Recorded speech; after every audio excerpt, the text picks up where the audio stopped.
Tonight, I'm actually going to cover two chapters. I'm going to do 10 and 11.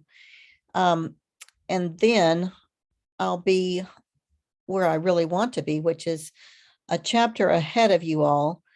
And so that when you watch the webinar, if you watch the webinar, which I hope you are, you'll be getting information before you you read and reflect on it, so that hopefully you've got additional information. That's kind of been my intention all along, but I have not been able to catch up with where you all are. So hopefully this week, with two chapters, we can do that. And so Sunday, chapter 11 will be due. And then next week, we're going to back up and do two chapters together, 8 and 9, which are deaf and hard of hearing and visual impairments. And we'll cover both of those next week. But you'll just have to do one reflection over both chapters. So one question over chapter 8 and one question over chapter 9. And I'll explain that in an announcement to everybody too. So I have a feeling, well, I know this for a fact, that there are a lot of people who are not watching the webinars, and you need to be watching the webinars to get the full benefit of the course, because there's a lot of information that that you just can't get simply by reading the chapter or skimming the chapter, which I know is what a lot of college students do, which I did as a college student. And so if you tune into the webinar, you can maybe even save yourself from having to read every single word of the chapter.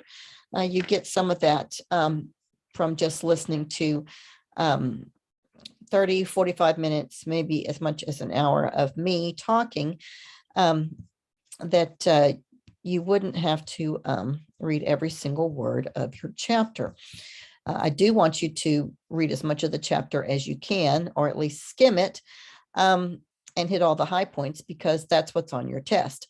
And that's the content that you need to be getting if you want to be a good educator someday in whatever setting you find yourselves. So you will be dealing with populations that are varied and diverse. And that's the point of this course, is to prepare you for those diverse populations that you'll find in whatever environment you find yourself someday. And so preparing yourself by reading your textbook, watching your webinars, listening to your professor, and doing the activities that are part of the course are what prepares you to be a well-informed educator, whether you're in a school setting, a daycare setting, a hospital setting, some other kind of learning environment someday. Having as much information as you can when you go into that setting is what's going to prepare you to be the best informed educator you can be. So we're going to start with chapter 10 right now. We're going to cover 10, and then we're going to touch on 11 as well. And so we'll begin with 10, which is a chapter on physical and health disabilities. Now, when we talked at the beginning of the semester about various categories of disabilities that are covered in our state and federal laws, the eligibility categories, several are actually under the umbrella, or are that are covered in this chapter, come under different eligibility category umbrellas. And so we'll talk about that here in just a few minutes. But here are two of them on this particular slide. For physical and health disabilities, one of those would be what we call orthopedic impairments.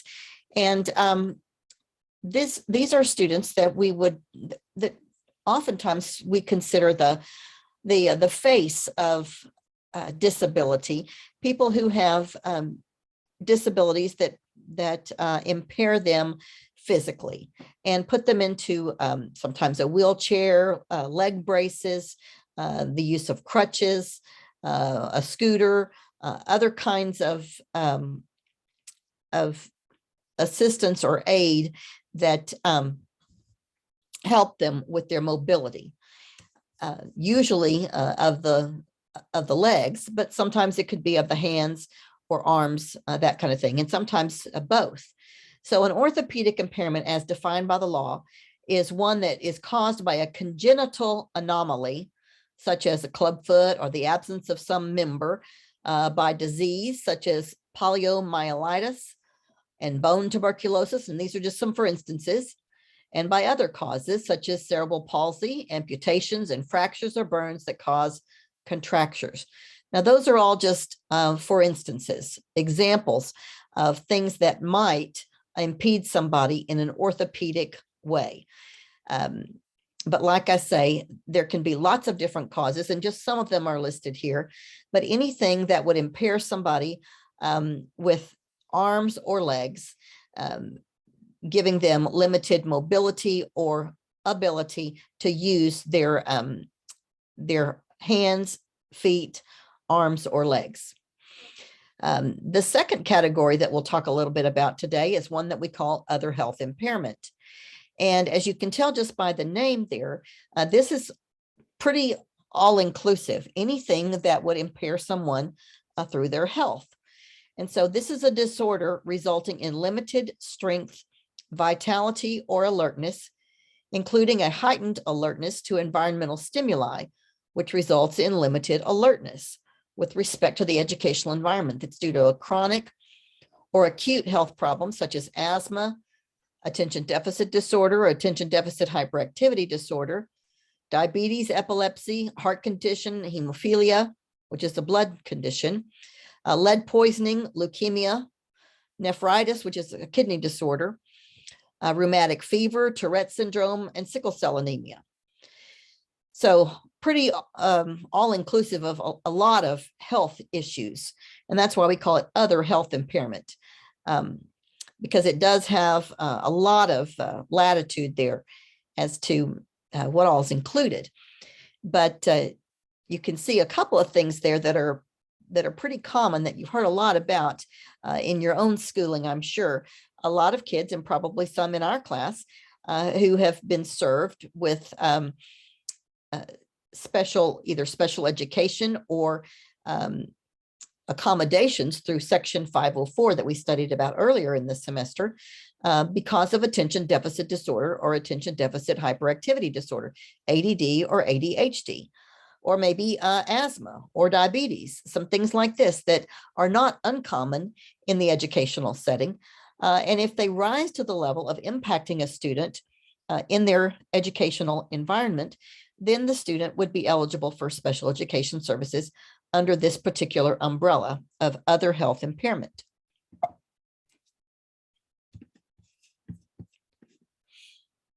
The third area is one called traumatic brain injury. So we've got orthopedic impairments, other health impairments, and now traumatic brain injury. And here's the textbook definition, the legal definition, according to the federal law under IDEA, or the Individuals with Disabilities Education Act, for traumatic brain injury. It is an acquired injury to the brain caused by an external force resulting in total or partial functional disability or psychosocial impairment, or both, that adversely affect a child's educational performance. The term applies to open or closed head injuries resulting in impairments in one or more areas, such as cognition, that's our thinking ability, language, memory, attention, reasoning, abstract thinking, judgment, problem solving, sensory, perceptual, and motor abilities, psychosocial behavior, physical functions, information processing, and speech. The term does not apply to brain injuries that are congenital.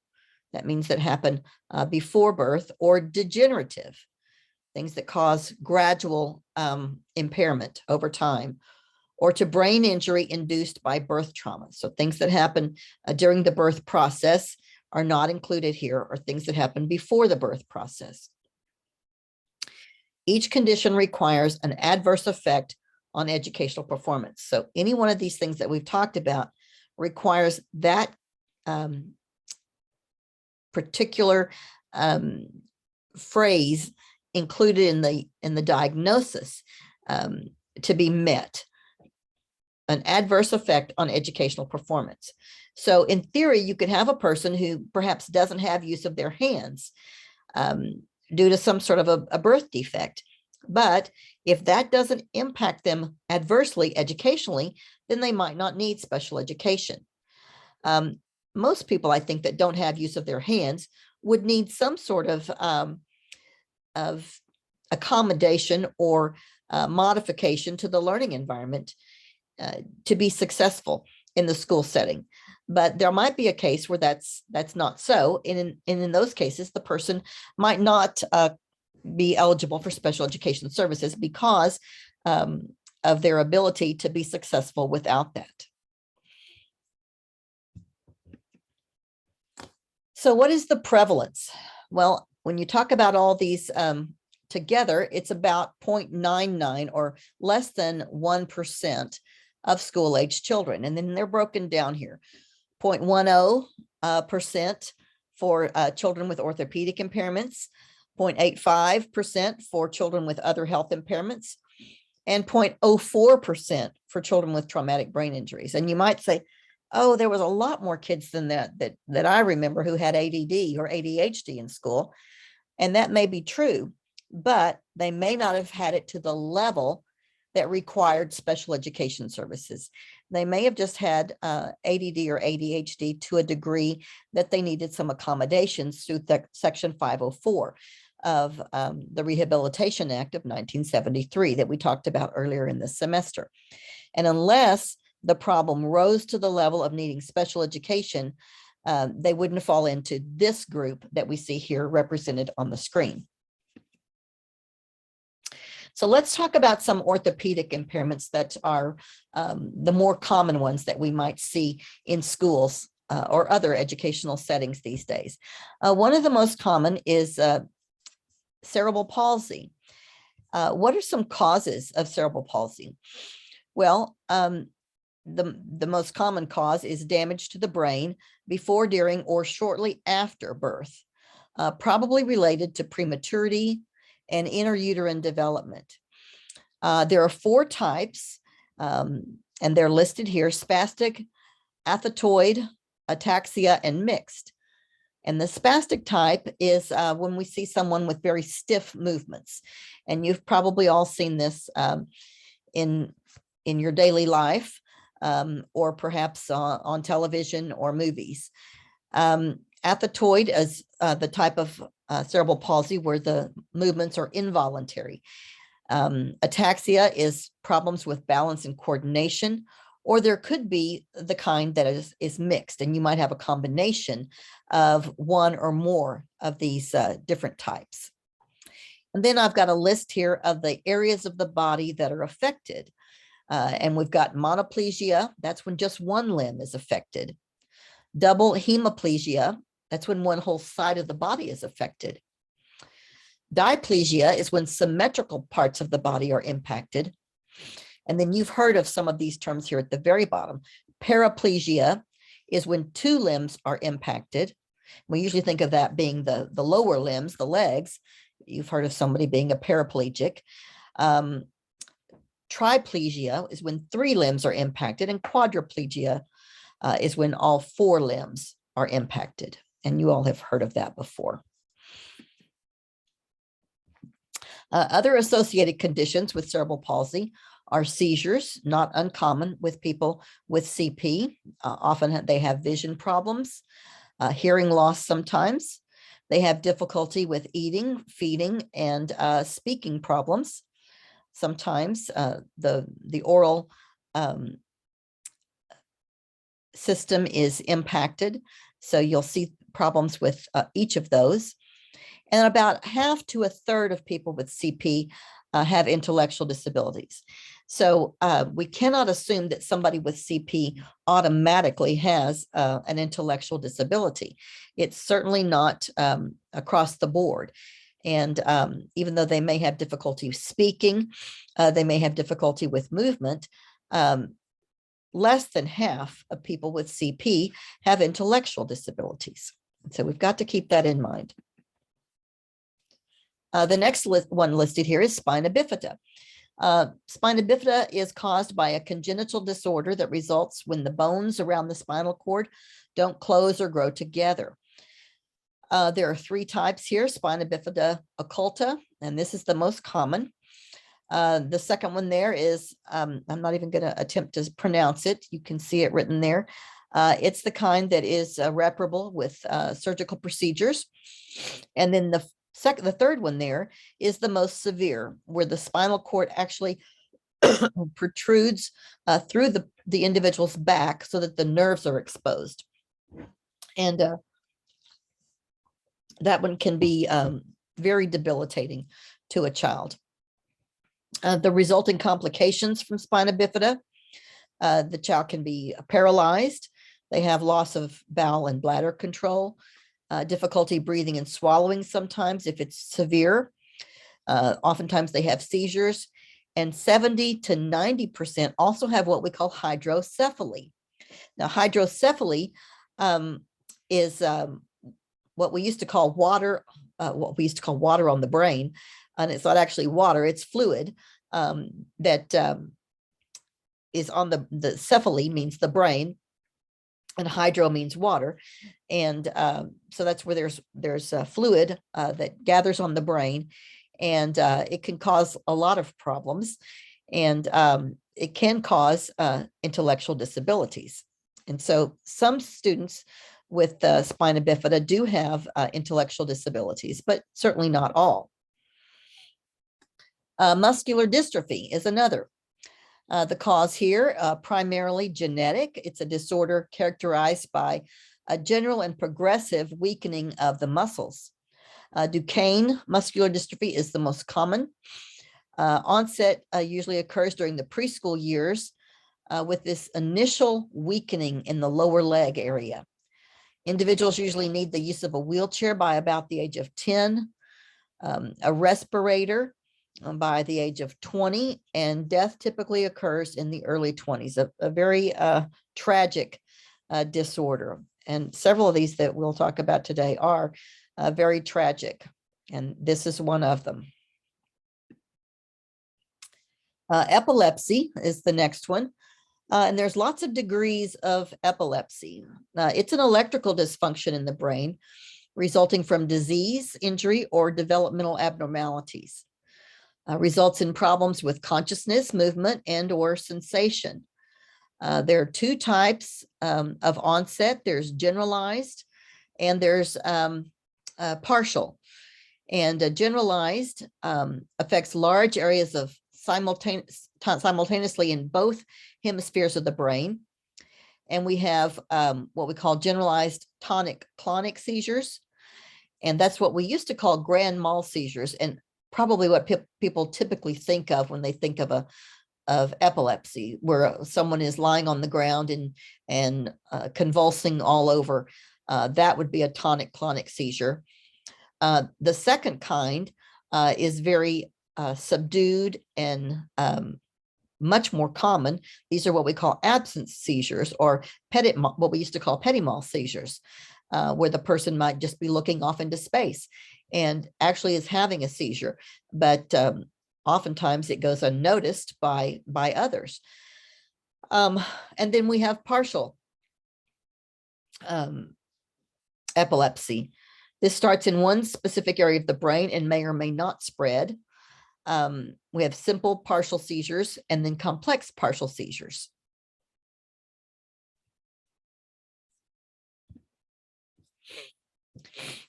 In the area of other health impairment, also, we have asthma, which I'm sure most of you know about. Some of you may even have asthma, not an uncommon disorder. Usually it's worse in children, and a lot of adults seem to find some improvement. If they had asthma as children, they find some improvement as they grow older, but not always. It's a respiratory condition that results in breathing difficulties. And of course, it can be very severe in some individuals.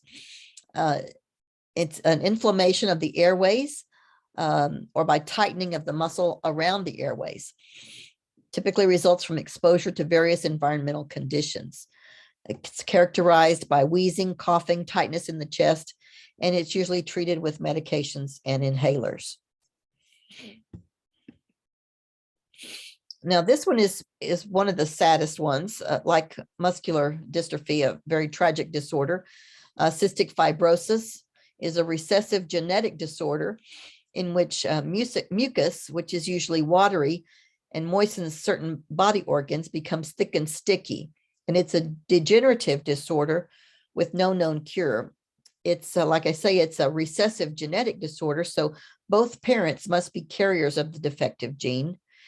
The symptoms are persistent coughing, frequent episodes of pneumonia, dehydration, and a large appetite with no subsequent weight gain. Life expectancy used to be about 20 to 25, and it has increased to about 35 years of age, but most people do die in their 30s now, don't live beyond that.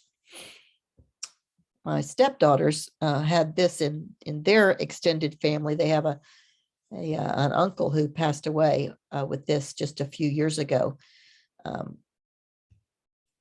this always brings me to the discussion about the ethics of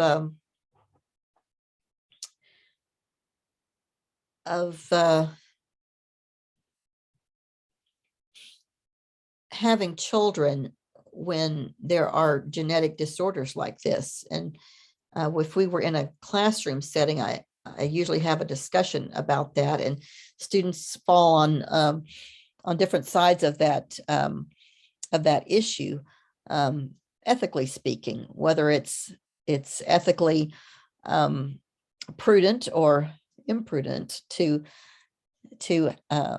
have children if you know that there's a chance that they may have a disorder like this that would end their life in a very difficult way. Of course, we also have that discussion about other kinds of birth defects. You know, if you were to have a amniocentesis and find out that your child that's in utero was going to have a disorder like Down syndrome or some other kind of birth defect. What would you choose to do in those kind of situations? What do you feel is ethically or morally right in those situations? And it's always interesting to hear opinions on those kinds of issues. So we don't have that advantage this semester when we're on Zoom and students are not part of the discussion every week, but it's interesting to hear what students believe on some of these issues. The next health impairment is diabetes, a disorder in which the body does not produce or effectively use insulin. And there are two types of diabetes. Type 1 is the one that has onset during childhood. And the second is one that emerges during adulthood. And it's much more common in people in my age group, usually people who have not lived a very prudent lifestyle as far as their diet is concerned, people who are overweight, who have been very sedentary in their lives and develop that type 2 diabetes because they, like I say, have become obese in their adulthood. But the type 1 is the one that you'll probably see when you're working with children. The cause there is a genetic predisposition. There are some dietary factors as well. But the symptoms are hyperglycemia or high blood sugar, increased hunger, thirst, urination, blurred vision, dry mouth, and dry or itchy skin. There's also hypoglycemia, which is low blood sugar. That can be a symptom. Increased hunger, perspiration, nervousness, sleepiness, and dizziness. Other health impairment that we may see sometimes in schools is acquired immune deficiency syndrome, or AIDS, the AIDS virus caused by the human immunodeficiency virus, actually, the virus that causes AIDS, which is transmitted sexually through blood or from the mother to the unborn child. Symptoms are swelling of the lymph nodes, enlargement of the liver and spleen, and a predisposition to viral and bacterial infections. Other problems may include cognitive deficits, motor functioning problems, speech and language deficits, and problems with memory and attention. Susceptibility to infections exists, and frequently the child becomes chronically ill. And I have had a few kids in my educational career who did have HIV. I don't think maybe I've known one that had full-blown AIDS, but several who have had the HIV that were HIV positive. And I think all of them were due to exposure through their mothers in utero. A traumatic brain injury is an acquired head injury caused by an external force. Major causes include car accidents, falls, violent injuries, and sport injuries. Includes open and closed head injuries, includes accidental and intentionally inflicted injuries. Probably the worst of these that I've seen are kids who were abused by their parents, shaken baby syndrome kiddos. I've seen several of those. I've seen the kids who've been in car accidents. I saw a student a number of years ago who had had a gunshot wound. It was an accidental gunshot wound to the face. He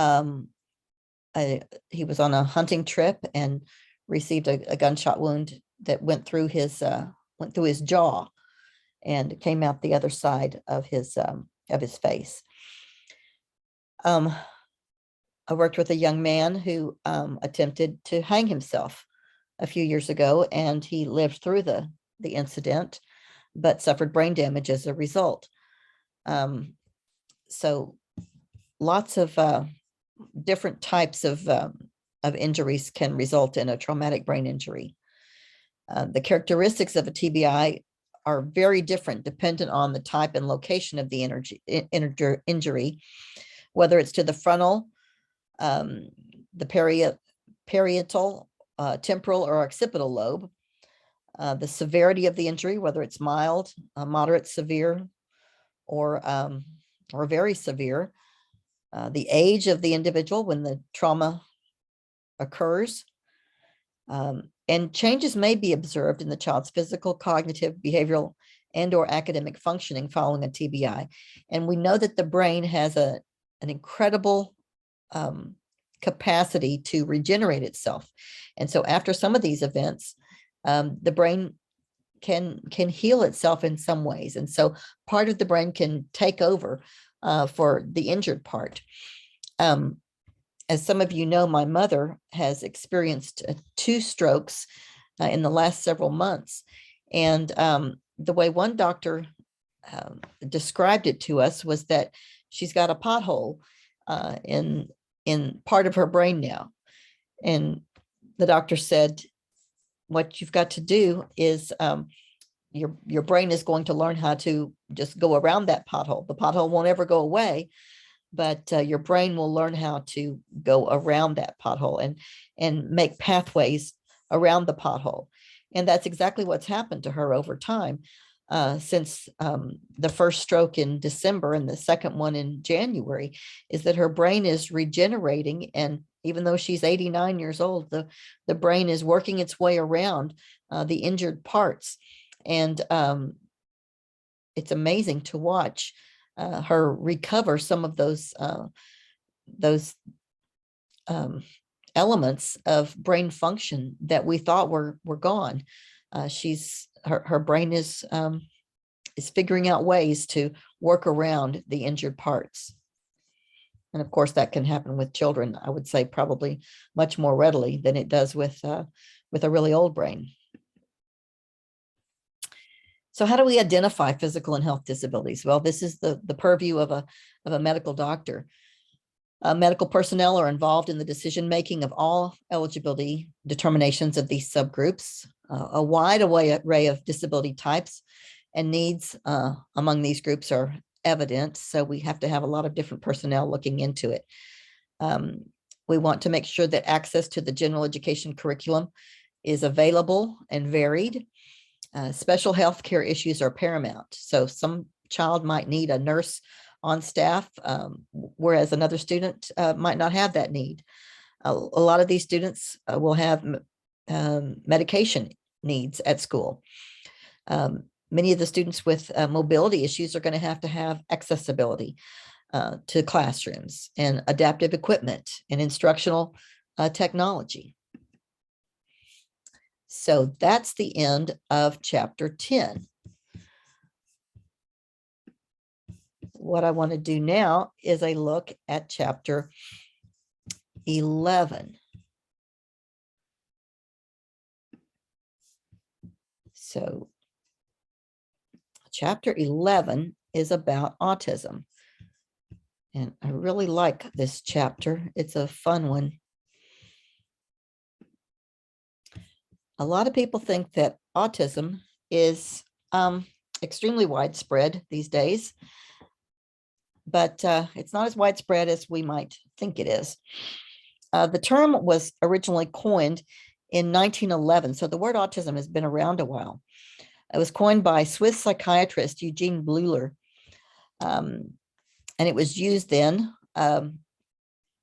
with some frequency by Leo Kanner, beginning in 1943, when he described 11 children with similar characteristics as having early infantile autism.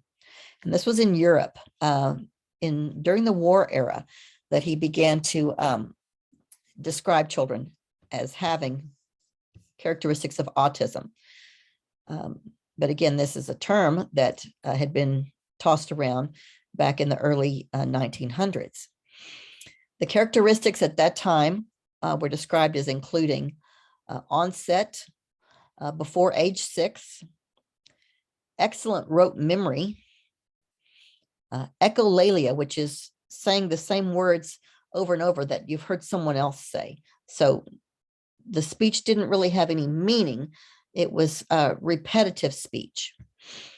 An insistence on sameness, so not wanting to vary from routine. An inability to relate to others and situations in a normal manner, and a desire to be left alone. It wasn't, though, until 1980, and I was beginning my teaching career in 1980, that this was acknowledged as a psychiatric disorder. Now, even when it was acknowledged as a psychiatric disorder, it still was not acknowledged as a disorder for special education purposes in the schools. So it began being treated as a psychiatric disorder in 1980. And I learned about it when I was in college in the years just prior to that. But not till 1980 was autism described as a psychiatric disorder. So you can see it's young in its treatment in our healthcare system, in our school system, in our world. It was first considered a disability under the Individuals with Disabilities Education Act in 1990. So my adult children were already in school. I guess my oldest was a kindergartner that year. She was born in 1985, and so she was a kindergartner that year when autism was first embraced in the school systems. So there are 5 spectrum disorders under this autism umbrella. The first one is called autistic disorder. And the way we describe it is having disruptions in 3 things: social interaction, communication, and then having restrictive or repetitive behaviors. And that's the way we describe autism. Now, a psychologist or a psychiatrist has to diagnose autistic disorder, but those are the hallmarks, the things that we look for. And so when somebody says, I think my child has autism, or my brother has autism, or, that kid looks autistic, whatever it might be, you have to ask yourself these three things. Is there a disruption in social interaction? Do they not want to have social interaction like a typical person of their age? Do they not communicate the way somebody of their age group typically communicates? And do they have restrictive or repetitive behaviors? So that might be, when we talk about a person, rocking back and forth or flapping their hands, or maybe I had a student a number of years ago who wanted to watch the movie Titanic over and over and over. Now, I'm sure most of you have probably seen the movie Titanic because it's one of those kind of classics, but it's a very long movie. And he wanted to watch Titanic every single day after school. Well, that would drive you crazy, but that's what he wanted to do. That was his repetitive behavior. And if anybody interrupted him, well, it was a bad day if they did. So that was his restrictive behavior. You didn't want to interrupt him because he was in his own world when he was watching Titanic. You might, and if we were having our class on campus, we would watch a video about autism. And there's a child who in the video who takes, little matchbox cars and lines them all up one right after another into a long row. And then he does that with all of his toys, makes a long row with all of his toys. He doesn't actually play with any of the toys. He just makes a long row of every toy that he has. So perhaps not treating objects the way they should be treated for the purpose they're intended, but doing something repetitive or restrictive with them. So those are the things we're looking for when we're diagnosing autistic disorder. Now, many of you have heard of Asperger's syndrome, and you may know people who have Asperger's syndrome. You may have even been diagnosed with it yourself. It is no longer listed in the psychological statistical manual for diagnoses. It's been removed. And so you said, well, do we not have Asperger's syndrome anymore? Well, technically, no. It's been taken out of the manual that gives us the diagnoses. But we commonly now just refer to that as high functioning autism. And I think the best example of that is off of the television screen, and that would be on The Big Bang Theory, and that the Sheldon character that you have all probably seen would be a great example of somebody with Asperger's syndrome. No communication impairments that we just talked about, certainly no cognitive delay, usually pretty advanced as far as intelligence is concerned, but there is usually difficulty with social interaction, and there are sometimes those restrictive or repetitive behaviors. They just perhaps, don't mesh with other people very well, and they have some peculiarities. And that's usually where that Asperger's syndrome or high functioning autism can be described. Another one on the on the autism spectrum would be Rett syndrome. And this is a really rare disorder in the autism family that's found exclusively among females. Typically, they have ordinary development between ages 6 months and 18 months. But then there begins to be evidence of what we call hypotonia. And this is a muscular definition where they start having, no muscle tone, reduced eye contact, decelerated head growth, and a disinterest in play activities. So growth just starts to diminish, particularly that head growth. So the head is small, not making eye contact, a lack of muscular tone, and not wanting to interact with others in play. Then there's rapid developmental regression. The milestones that they've already met, they regress on. They begin hand wringing, unsteady walking, breathing irregularities, feeding and swallowing difficulties, and then their language becomes very limited, and they oftentimes have seizures as well. Another very, very tragic disorder, because development begins typically, and then it changes. Another that I think is very rare and is also very sad is childhood disintegrative disorder. That one's kind of hard to say. It's rare. Again, there's typical development like other kids during the first 2 years of life, and then we have this regression.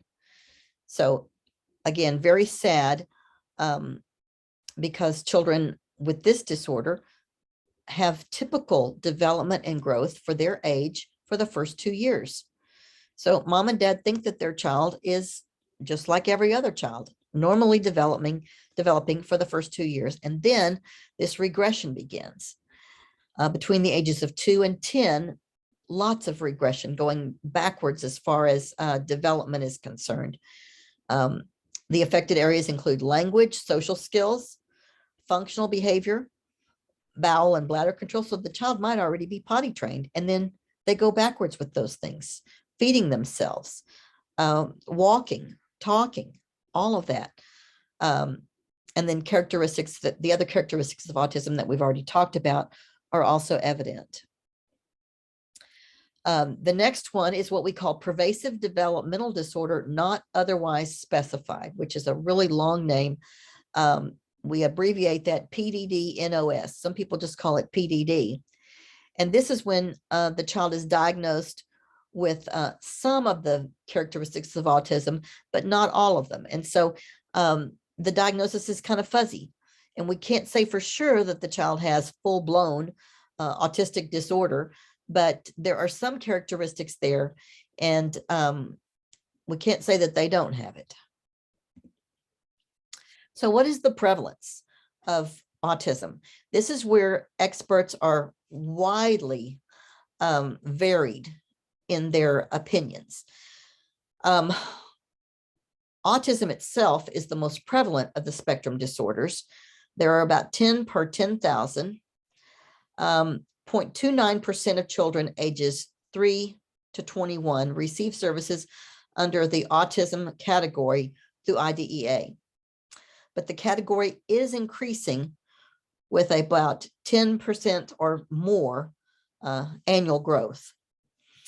And part of that reason may be that we're getting better at diagnosing. We're also putting more kids into the category for broader reasons. More kids are going into that high functioning autism, kind of quirky kids are going into that category than into the main autistic disorder category. So we've got more kids on that high end than we do on the general lower end. Is there a gender prevalence? Certainly, much more in the male category than in the female category. So what's the cause of autism? Well, this is a big, we don't know. And that's a cause for, a lot of conjecture.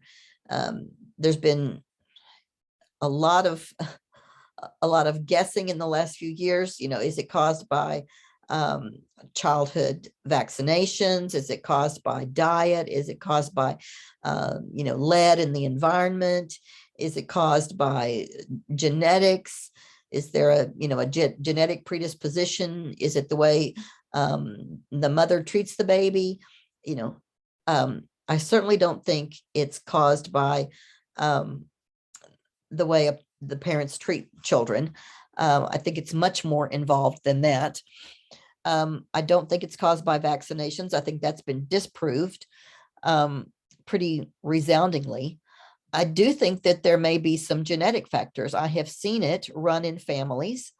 I've seen families that have 3 or 4 or more children who have autism in one family. And that's pretty tragic as well. I've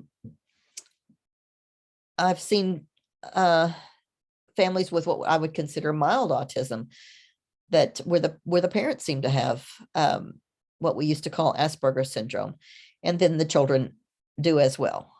And I'm not so sure that that's not so much genetic or biological as it is environmental. When you got funky parents, sometimes you have funky kids. Some of that may also be psychological. I don't necessarily think it's because of the way the parent treats the child. I think it maybe is just because of behavioral kinds of things. So we don't really know. Has not been proved to be an autism gene, but there's a lot of study going on as to what's causing autism, why it does seem to be on the rise, and there have been no clear-cut answers to those questions right now. So as I said before, the general characteristics are social, or a lack of social interaction, communicative, and then behavioral. Cognitive characteristics. Depending on where you are on the spectrum, there may be low IQ. Certainly not always, but if you're talking more classic autism, then IQ is impacted. If you're talking high functioning autism, then IQ generally is not impacted. But if we're talking classic autistic disorder, those children usually do have an IQ impact. There's difficulty in what we call executive functioning. That's planning, memory, some of those kind of things. There are deficits in what we call theory of mind. That's thinking from the perspective of others. And children with autism have a great deal of difficulty putting themselves in someone else's position. Strengths in visual skills. They usually do have that strength in visual skills. So how do we identify students with autism? Well, the earlier we can do it, the better things are. Usually the onset is at about age 2 or 3, when things start appearing to be present in a child with autism. Now, there are kids who are identified having autism once they're in elementary school. There are even students who are identified as having autism in secondary schools, in middle school and high school. I find those situations to be a little suspect. If a student is not identified until they're in the secondary school, middle or high school, then I've got some serious questions as to whether or not they have autism. If nobody's noticed it enough to identify it prior to a child being in middle school, then I've got some serious questions as to whether it's really present. Maybe early elementary, but usually if autism is really present, we find it before a child gets to school. If it's mild autism, we might not see it until a child is in the early grades of elementary school. But any kind of serious autism, we would certainly see before then. Diagnosis does occur in clinics and in schools, doctors' offices, psychologists' offices, psychiatrists' offices, and then in some situations, of course, the diagnosis is not made until school. But most children with more significant cases of autism, that diagnosis is made before the child ever gets to school, because it's impacting them in their home environment. So how do we instruct children with autism? Well, like I said just a moment ago, there's this great deal of importance in early intervention. The sooner we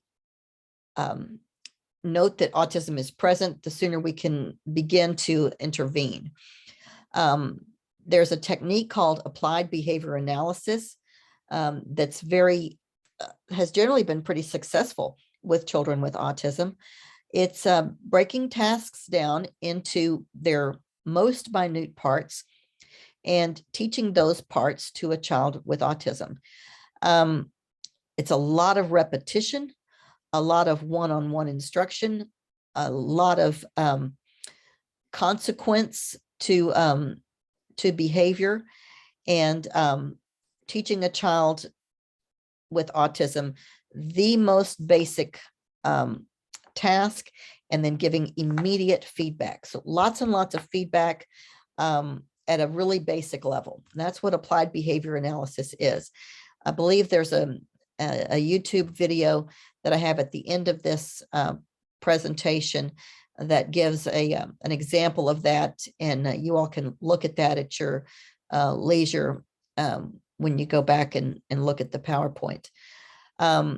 We want to build on communication skills for students with autism, give lots of opportunity for interaction. We want to build that back and forth that kids with autism don't really, they don't enjoy very much. So we want to build on that, give lots of opportunity for communication, language building.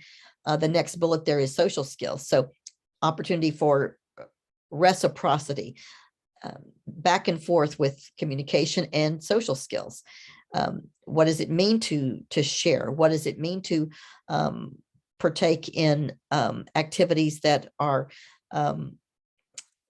that require, you know, sharing and give and take and those kinds of things. Play with another child, things like that. You want a highly structured setting for a student with autism that gives them opportunities to know what's expected, what's coming next, that help them organize their day in their mind, and that can give them what they need to be successful. Visual schedules. This is what we're going to do first today. We're going to have our circle time. And then the next thing we're going to do is, table time. And the next thing we're going to do is, time outside or music time or, whatever the next activity might be, that the child knows exactly what to expect. And there's a visual cue to help them understand that. Social stories are, have a visual component to help the child know how to interact with others.